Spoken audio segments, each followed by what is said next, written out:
Hello, welcome to lesson 4.1b. I've entitled this video, Weak. This video is going to cover pages 200 to 203. Weaknesses of the Confederation. By 1783, the United States had won its independence. Yet, the end of the American Revolution did not solve the Confederation's troubles. Americans doubted whether these United States could survive. Many states have disagreements. Disputes continued to arise among states. For example, both New Hampshire and New York claimed Vermont. The Articles did not give the central government power to resolve such conflicts. And now we can answer question number 1. One of the weaknesses of the Articles of Confederation was when states would have disputes over other states. Why was this a weakness of the Articles of Confederation? Because the Articles of Confederation was weak and it did not have any way to solve those issues. There were no courts for the federal government to solve the issues between and among the states. Concerns over debt and currency. After the Revolution, the United States owed millions of dollars to individuals and foreign nations. Without the power to tax, Congress had no way to repay these debts. It asked the states for money, but the states often refused. During the Revolution, the Continental Congress had solved the problem of raising funds by printing paper currency, or money.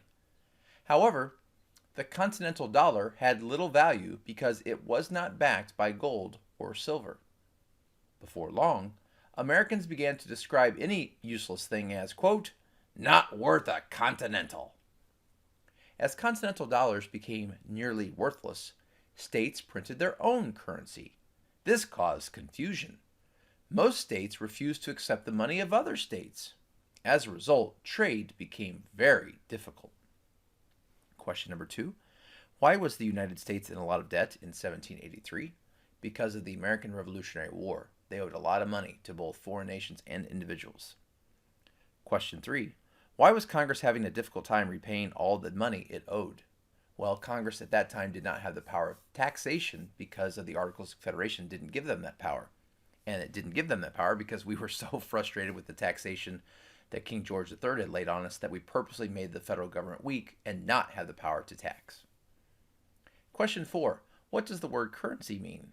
The word currency simply means money. Question 5. What did the expression not worth a continental mean during that time period? It meant that the continental dollar was worth so little that basically people are like, that thing is worthless. So it wasn't worth the paper it was printed on, so to speak.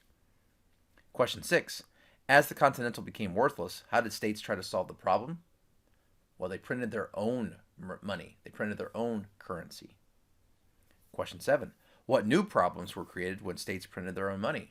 Well, it caused confusion because, well, how much is a New Hampshire dollar worth versus a Massachusetts dollar versus a Virginia dollar? And so it became confusing, and at some point states are like, well, I'm not going to accept a Virginia dollar. If you want to trade here in Pennsylvania, you've got to give me a Pennsylvania dollar.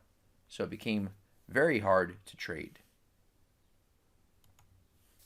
Foreign countries promote their own interest.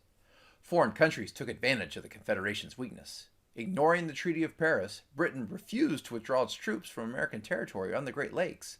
Spain closed its port in New Orleans to American shipping.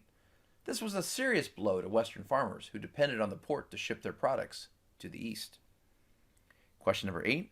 How did Britain and Spain take advantage of the Articles of Confederation's weakness? Well, they basically bullied us, as the picture in the bottom left shows. Britain wasn't moving their troops where they were supposed to. Spain was closing its port for our shipping. They were basically pushing us around. An orderly expansion. Despite its troubles, Congress did pass important laws about how to govern the Northwest Territory. This was the U.S. territory west of Pennsylvania, north of the Ohio River, south of the Great Lakes, and east of the Mississippi, as pictured right here. The laws established how territories would be governed and how they could become states. The Land Ordinance of 1785 set up a system for settling the Northwest Territory. The ordinance called for the territory to be surveyed and divided into townships. Each township would then be further divided into 36 sections of 1 square mile each, or 640 acres. Congress planned to sell sections to settlers for a minimum of $640 apiece. In this way, much of the federally owned land was privatized or moved from public to private ownership. One section in every township was set aside for public schools. Selling the land provided income for the government. Question number 9. What was the goal of the Land Ordinance of 1785? The goal was to set up a system for settling what we now call the Northwest Territory. That's including the very state that we live in of Illinois. Question number 9. What does the word privatize mean? It means moving things, like land in this example, from public to private ownership. Question 10. How did the Land Ordinance of 1785 help Congress? It helped Congress settle the land, but also make money, because when they were selling the land, they were getting money from the private citizens who were purchasing that land. Question 10. How did the Land Ordinance of 1785 help American citizens? Well, they were able to purchase relatively affordable land. Where land had been scarce back in Britain, land was plentiful here, and they could buy it at a relatively very affordable price. Question 12. In each township, one section was supposed to be set aside for what? Public schools. Yay! Go public schools! In 1787, Congress passed the Northwest Ordinance. The law set up a government for the Northwest Territory, guaranteed basic right to settlers, and outlawed slavery there. It encouraged public education and said the vast region could be divided into separate territories in the future. The Northwest Ordinance stated that new territories should be admitted as new states, rather than becoming part of existing ones. It provided a process to admit new states to the nation. Once a territory had a population of 60,000 free settlers, it could ask Congress to be admitted as a new state. Ohio, Indiana, Illinois, Michigan, and Wisconsin were created from the Northwest Territory. However, the lands in this area were already home to American Indian nations. Although the ordinance stated, quote, "the utmost good shall always be observed" towards these nations, conflict would arise and continue for many years. Despite the drawbacks of the Articles of Confederation, the laws Congress created relating to the Northwest Territory proved to be a major success. These laws defined the basic rights of settlers and established federal support for education. So question number 13. What were the 5 goals of the Northwest Ordinance of 1787?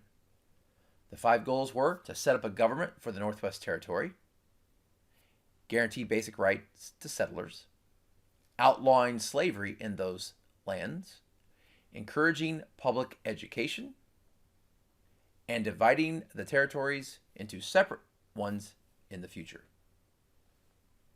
Question number 14. What important process did the Northwest Ordinance of 1787 set up for territories? It set up a way to have them be admitted as new states rather than part of existing ones. So instead of just having 13 states, our country was going to grow and add new states. Question number 15.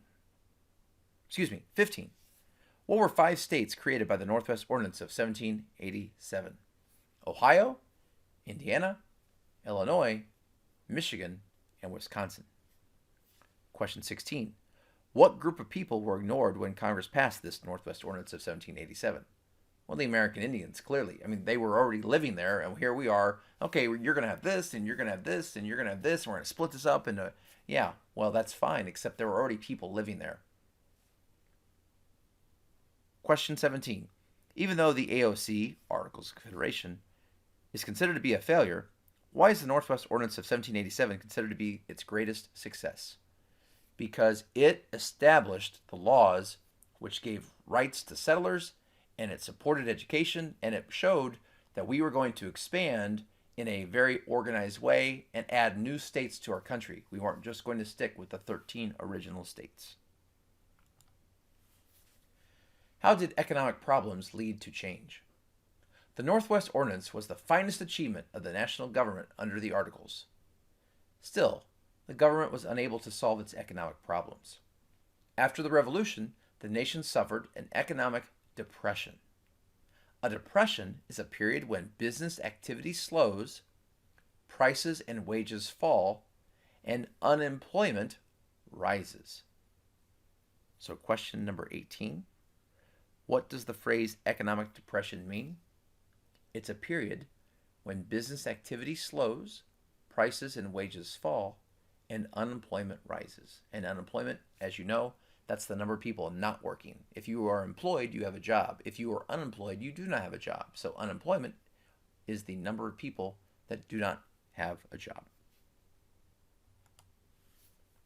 Farmers demand fair treatment.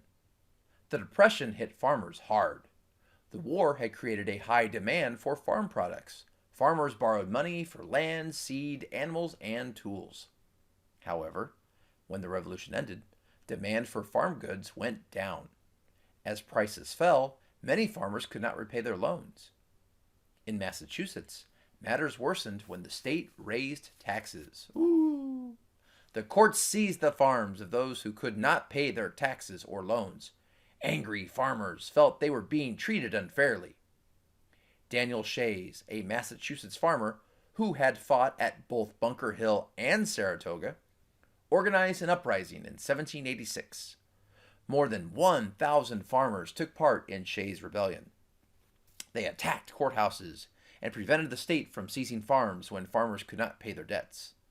Finally, the Massachusetts legislature sent the militia to drive them off. Question number 19. Which group of people were hit the hardest by the economic depression? Farmers. Question 20. Why were farmers struggling to repay their loans and debt after the Revolutionary War was over? Well, during the war, because demand for farm products was high, farmers had borrowed money to purchase the land, the seed, and the animals and the tools. But when the Revolution ended, the demand for those farm goods went down, therefore the prices went down, and when prices of farm goods drop, farmers don't make as much money. If farmers don't make as much money, they can't repay their debt. Question 21. What did Massachusetts do to farmers who could not pay their taxes? They used that and they said, okay, if you can't pay your taxes, then our courts are going to take your farms if you can't pay back your loans or your taxes. Question 22. Summarize Shays Rebellion. So when you summarize, you basically take what has been written and simplify it into fewer words. In Shays Rebellion, there were angry farmers who were mad the courts were taking their lands, and so they basically had their own little revolution. They attacked the courthouses, and they said, no, we're not going to let you take our farms. A call for revision. Many Americans saw Shays Rebellion as a sign that the Articles of Confederation did not work. To avert a crisis, leaders from several states called for a convention to fix, the Articles of Confederation. They met in Philadelphia in May of 1787. In the end, this convention would create an entirely new framework of government. So like in the picture, the original goal was to change the tires, but what they decided to do was get rid of the truck and create a brand new truck. And by the way, that truck we've been driving since 1787. We've been driving it since 1787 to now. That is a long, long time. That was even before Mr. Morris was born. No old jokes. All right, question number 23. How did many Americans view Shays Rebellion? They saw it as a sign that the Articles of Confederation did not work, and they needed to be fixed. 24. What was the original goal of the convention that was called in May of 1787? The original goal was to revise, which means fix, the Articles of Confederation. 25. Where was that convention going to be held? In the great city of brotherly love, Philadelphia. Well, thank you so much for watching. Before we go, here's a couple of memes on the Articles of Confederation. On the left, still waiting for the Articles of Confederation to work. And on the right, if you know this movie, Office Space, if the Articles of Confederation could give power to the national government, yeah, that would be great. Thank you so much for watching, and have a great day.